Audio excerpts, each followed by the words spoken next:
Hey there, ladies and gentlemen. Welcome to episode, or the, I guess, fourth retrospective.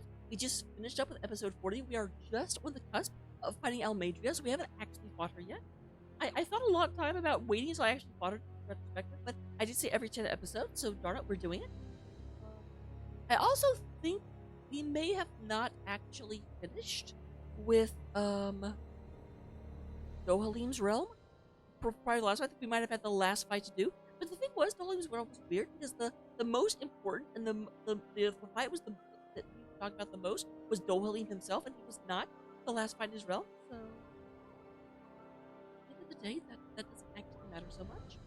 Um, but looking at what we've actually done since then, we made our way out of Dohalim's realm and into Almadria's. We ran into the Hunter of Life, as I went to designate them.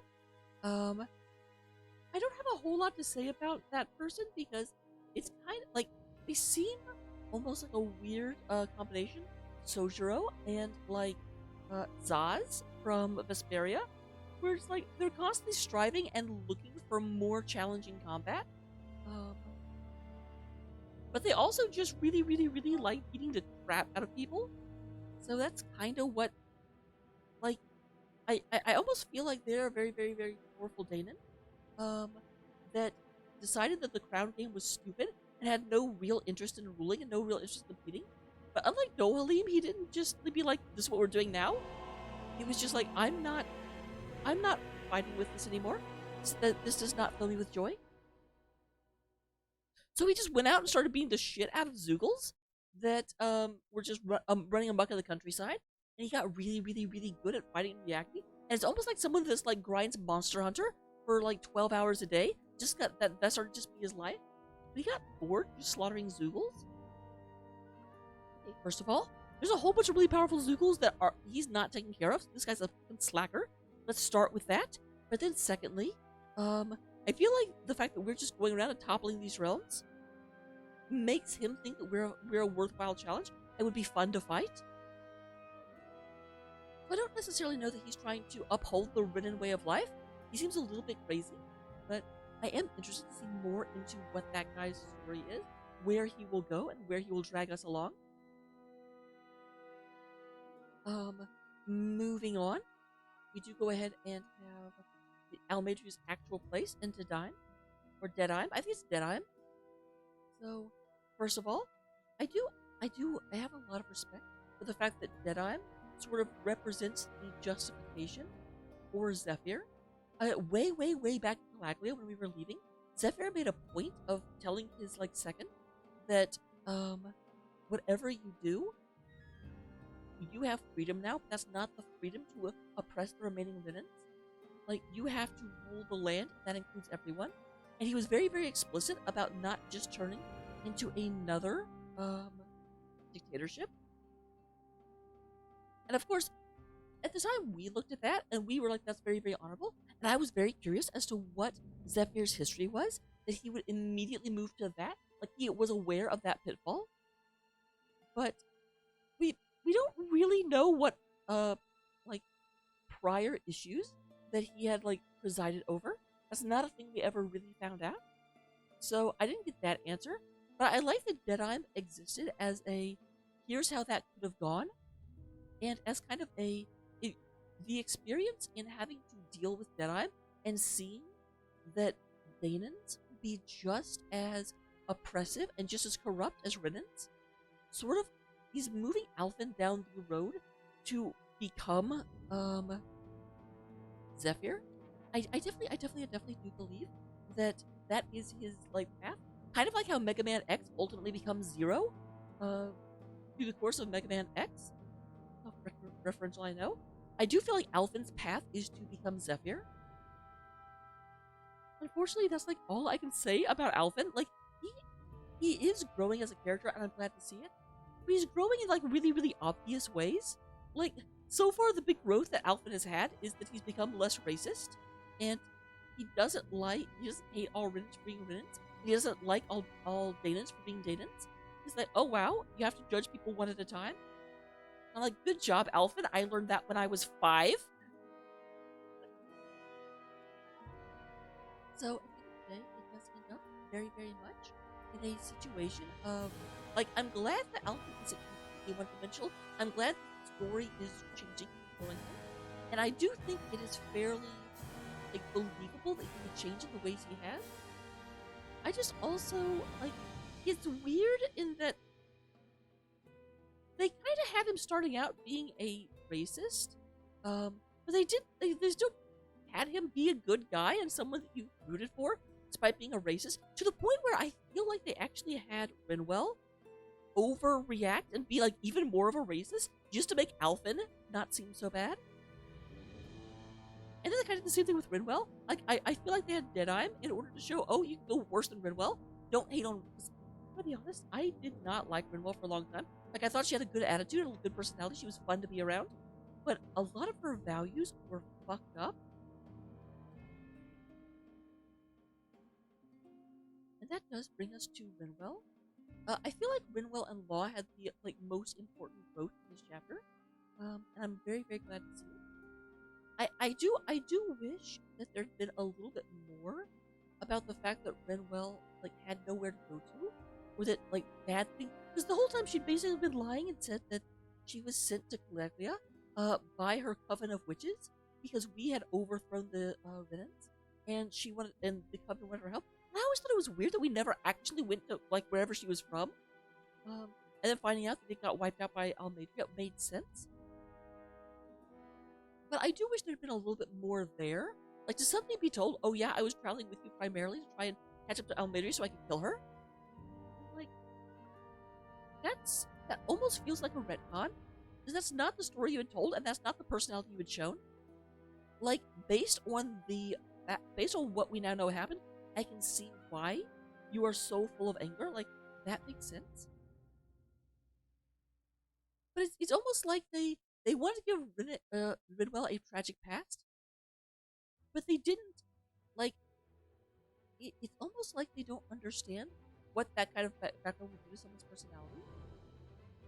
Because it's hard to believe that the Ridwell we've been interacting with has that in her background and is so consumed with hatred, she doesn't even know how to deal with it. So, like, on the one hand, I really, really like Rinwell, like, gripping with that, seeing Deadeye, not wanting to be Deadeye, seeing what hatred does to you and all that you have. And as mentioned in comments, I found, why have I blinked on her name? Shion. I found Shion's, like, reaction, telling Rinwell she needs a reason to live, not a reason not to die yet. Like, that was probably the greatest moment in Shion's entire history with this game. Like, a lot of good interactions came out of the Almeida interaction. And so I'm very, very interested to catch up with her. I want to see where that is going. But it's one of those, it's like a scene that appears in a vacuum because it doesn't seem like it belongs in the same game that we've played thus far.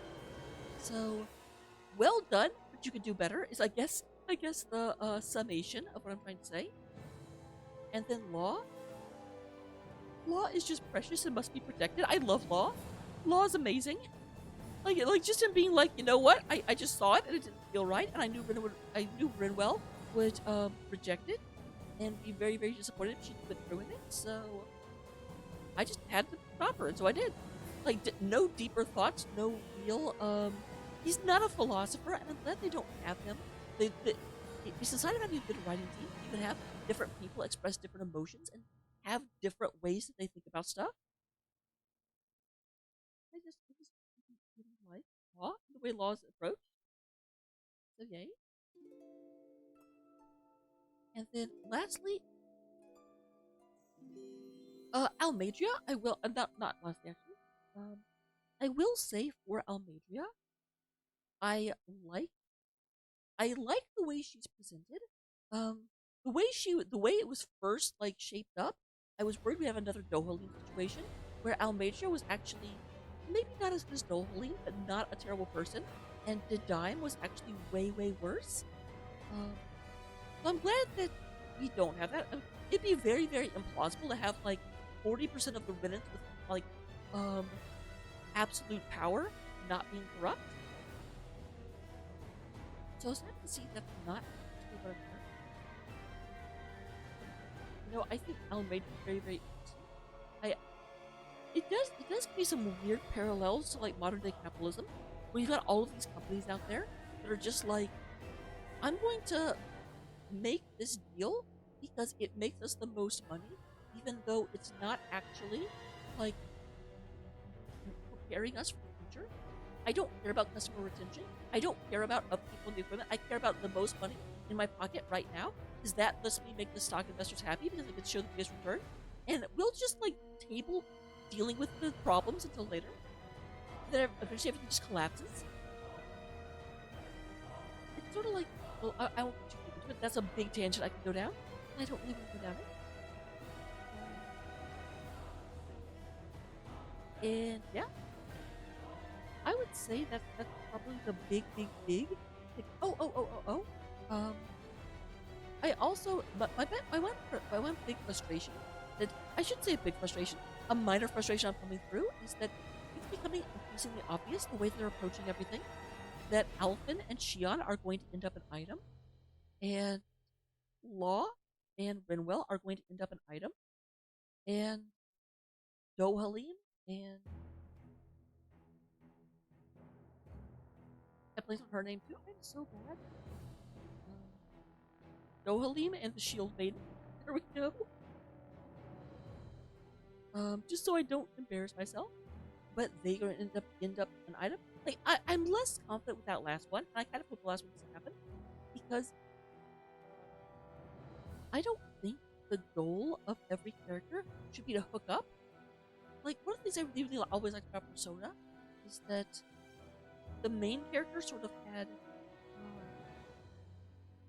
options of who they would end up with, and the side characters, there was definitely some light flirtation going on, but it was never like at the end of it. A lot of people say that Naruto and Kanji ended up together, but then I've seen people, people will say Junpei and Chie, people will say Chie and Yukiko, people will say Junpei and the main character. Like, there's a lot of room, and they don't have canon shippings like that, and I think it too much of your character ends up being this like dichotomy where the characters sort of reinforce each other, and you almost make three pairs of characters instead of six individual characters. So I kind of hope they don't lean too much into that. I don't like it whenever all the characters end up in canon relationship. Like, I think that makes it less interesting. There's less to play with there. And of course, we can also talk about the fact that all six of them are apparently straight. Which, again, I'm not going to sit here and be like every single game needs to have like a gay coupling or a lesbian coupling or a bi character or whatever. Like, I don't think that is necessary for good game design.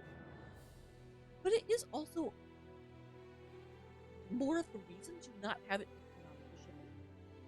um, you don't have to iron out and be like, because what it really comes out to be is that of all the relationships we see in this game, they're all one, and it starts to feel a little unrealistic. It starts to feel kind of like the developers are just like, well, straight's the default, so there's no reason to consider what our characters would actually want, because someone in the game somewhere should not be. Like, that's just statistics. But anyway, that's my thoughts on the game so far. Looking forward to the future, looking forward to being Almeida. Very kind of scared because I can't get off this boat, and I don't want to use all of my MP. Ah! But with that, I will see you in the next one, in episode 41. Don't go anywhere. Be awesome.